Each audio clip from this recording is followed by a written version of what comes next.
what hit me today, stronger than ever, is the immortal lineage is the most awake space there is. This space, I'm going to call it a space because it's a space in our bodies. And it's the most awake space. Otherwise, the human being, the layers of sleep are enormous. I was thinking the other day, and I think I expressed this to a few people, that, people are always worried about going to hell. A lot of people. It's a big worry. They're probably more concerned about, whether they're going to go to hell, if they're going to go to heaven or not. Maybe that's because of stuff they're doing. I don't know. But there's a big concern about that. And it's interesting because these people don't know that hell is already happening. We're already in hell. Just like the kingdom is here now, hell is here now. And people are asleep in it. I mean, what's the worst hell than survival? What's the worst hell to have all these, it's like you have a beautiful picture when you're born, and you have this planet that's so beautiful, and you have so many things, and yet, if you really are awake, you can see, and you're aware that there's an end to it. A tragic end. A tragic end. Nothing pretty. So in essence, the whole thing's a torment. For those who are, and this is why people sleep, because they don't want to look at that torment. Right. So really, you can be in a hell now, but if you create all kinds of coping mechanisms, you're going to get out of it some way. You're going to get, you're going to go to heaven. You're going to have an afterlife, whatever it is that's created to make death more palatable. Then you're able to cope with it to some level, but it's still there, and it creates a huge psychosis in the body. It creates a huge split. It creates a huge terror in the body that we're not even aware of. Really, that energy is, I think, one of the core creations of disease in our bodies.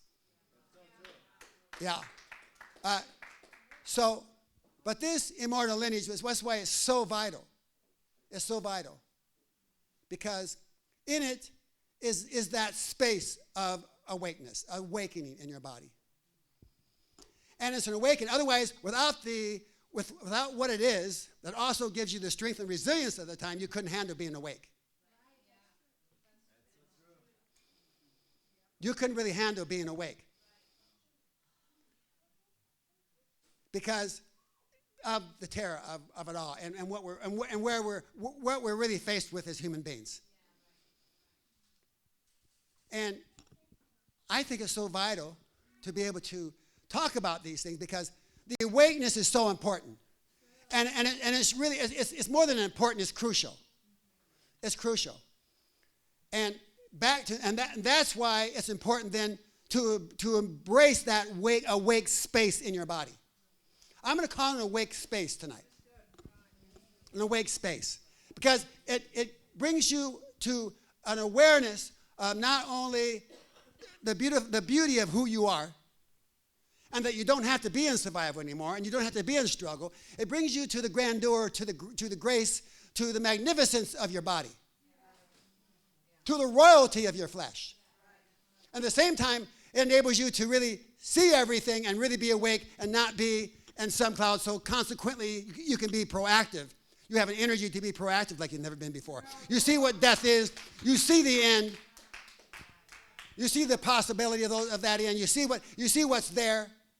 And you're able to face the terror. You're able to walk through that valley of death and fear no evil. That's what that statement is really about. How can you walk through this valley of death and fear no evil? Almost everybody in this planet are petrified by it. Again, they won't talk about it. They won't admit it. Many are just not even conscious of it. But those who are, they're intelligent enough even to be conscious of it, are terrified by it. And so this is why they create all kinds of coping mechanisms to deal with it. Acting like, it's not going to really happen. And the interesting thing, and I said this before, the interesting thing is that you see it all the time. Everybody has seen deterioration of the human body. But most people, on some level, this is how deep the sleep is, somehow thinks they're going to escape it. That it's not going to happen to them. So this is the indifference that happens even and the lack of empathy and feeling that happens to people who are experiencing that. This is why we can discard people that are older, people that are elderly or decrepit in some state, have, worn out. Right. This is why we can discard them so easy instead of really being able to embrace them, energize them. We should be energizing every human being no matter what the age. No matter what the age.